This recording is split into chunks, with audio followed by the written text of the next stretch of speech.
ces hommes, ces disciples du Seigneur, qui se sont sacrifiés.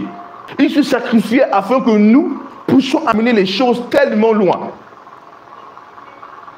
Alléluia. Nous allons maintenant essayer de voir certains passages qui vont élargir notre compréhension de cette réalité. Prenons Éphésiens chapitre 5, verset 27. On peut commencer à lire à partir du verset 25 pour comprendre le sens. Marie, aimez vos femmes comme Christ a aimé l'Église et s'est livré lui-même pour elle, afin de la sanctifier par la parole, après l'avoir purifiée par le baptême d'eau, afin de faire paraître devant lui cette Église glorieuse, sans tache ni ride, ni rien de semblable, mais sainte et irrépréhensible. Tout le monde me suit ici? Ici, c'est Paul qui parle. Paul fait partie de nos anciens là qui se sont sacrifiés pour la cause de l'évangile. Paul a dit, la mort, lui, est un gain. Alors, nous voyons ici que Paul introduit une notion que peut-être nous n'avons pas eu à attraper depuis.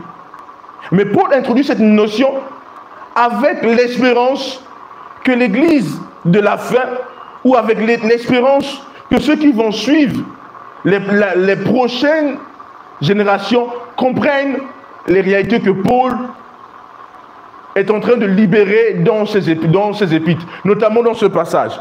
Paul est en train d'introduire une notion. Paul dit que le Seigneur Jésus là va venir récupérer une église. Mais cette église sera sans tache, ni ride, irrépréhensible, une église particulière. Donc une église parfaite. En fait, ici, Paul introduit la notion de la perfection. Mais humainement parlant, l'homme ordinaire ne croit pas en la perfection. Les hommes ne croient pas à la perfection. Pour certains, la perfection n'est pas une réalité. La perfection n'existe pas. Il n'est pas possible d'être parfait. Mais Paul nous laisse comprendre que le Seigneur Jésus vient chercher une église parfaite. Oh! Si le Seigneur Jésus vient chercher une église parfaite, c'est que chaque élément de l'église du Seigneur est parfait, ou du moins va atteindre un aspect de perfection. Ce qui nous projette dans Matthieu chapitre 5, verset 48. C'est le Seigneur qui parle ici. Le Seigneur dit, soyez donc parfaits, comme votre Père Céleste est parfait. Et alors, il y a quelque chose qui cloche ici. Paul avait compris cette réalité, que la perfection est possible. Mais pour les disciples qui ont marché avec le Seigneur durant sa vie sur la terre, le Seigneur dit à ses disciples, soyez parfaits comme votre Père Céleste qui est parfait. Donc nous voyons déjà quelque part que, sachant que durant son temps, l'église n'était pas parfaite, Paul avait vu une église que le Seigneur devait venir chercher. Et Paul a vu que cette église devait être une église parfaite, sans tache, ni ride, irrépréhensible, irréprochable, sans reproche. Mais nous voyons dans Matthieu chapitre 5, verset 48, que le Seigneur dit à ses disciples, soyez parfaits, comme votre Père Céleste est parfait. Et ici, quand on étudie les textes, on voit que le Seigneur dit, vous serez parfaits, comme votre Père qui est parfait. Ou devenez parfait, comme votre Père qui est parfait. En fait, quand le Seigneur parle, le Seigneur nous laisse comprendre qu'il attend de nous que nous soyons parfaits, comme notre Père qui est parfait.